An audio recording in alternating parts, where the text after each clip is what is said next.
नमस्कार, मैं हूं दिबांजलि मोइत्रा। गलवान घाटी में चीन के साथ खतरनाक स्तर पर टेंशन पहुंच चुका है और दोनों देश एक दूसरे को नीचा दिखाने की पूरी कोशिश कर रहे हैं। इसी बीच भारत अपनी सीमाओं की सुरक्षा के लिए पूरी मुस्तैदी के साथ काम कर रहा है और अपनी सेनाओं जैसे कि वायुसेना, थल सेना और नेवी को मजबूत कर रहा है। इसी बीच भारत और अमेरिका के बीच हुए समझौते के तहत अब अमेरिका भारत को खतरनाक ड्रोन अटैक देगा।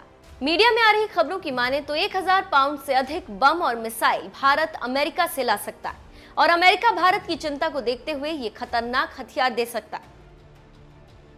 यहाँ पर कुछ बातें आपको बताते चले कि गलवान घाटी खूनी संघर्ष में भारतीय सेना के 20 जवान 15 जून को शहीद हो गए थे। चीनी सैनिक भी हताहत हुए थे, लेकिन उसने इसकी आधिकारिक तौर पर कोई जानकारी नहीं दी।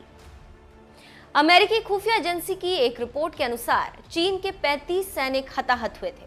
फॉरेन पॉलिसी पत्रिका ने अमेरिकी अधिकारियों और संसद के सहयोगियों के साक्षात्कारों के आधार पर एक रिपोर्ट बनाई और उसमें कहा कि अमेरिकी राष्ट्रपति ट्रंप का प्रशासन भारत और चीन के बीच सीमा पर हिंसक झड़प के मद्देनजर भारत में हथियारों की बिक्री बढ़ाने की योजना बना रहा है, जिससे वॉशिंगटन और पेइचिंग के बीच तनाव का एक और मुद्दा खड़ा हो जाएगा। पत्रिका ने अधिकारियों के हवाले से कहा कि अमेरिका ने हाल के महीनों में भारत को नए हथियारों की बिक्री की योजना तैयार की, जिसमें सशस्त्र ड्रोन जैसी उच्च स्तर की हथियार प्रणाली और उच्च स्तर की प्रौद्योगिकी शामिल है। ट्रंप ने आधिकारिक रूप से उन नियमों में संशोधन किया जो भारत जैसे विदेशी भागीदारों के लिए सैन्य स्तर ड्रोन की बिक्री को प्रतिबंधित करते थे।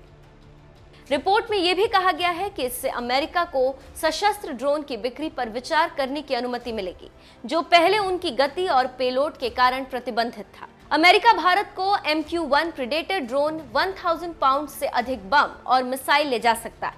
अमेरिका भारत को वो देने के लिए तैयार है। तो आप समझ सकते हैं कि दुनिया का सबसे खतरनाक ड्रोन भारत आने के लिए तैयार है और अमेरिका भारत को वो देने के लिए तैयार है।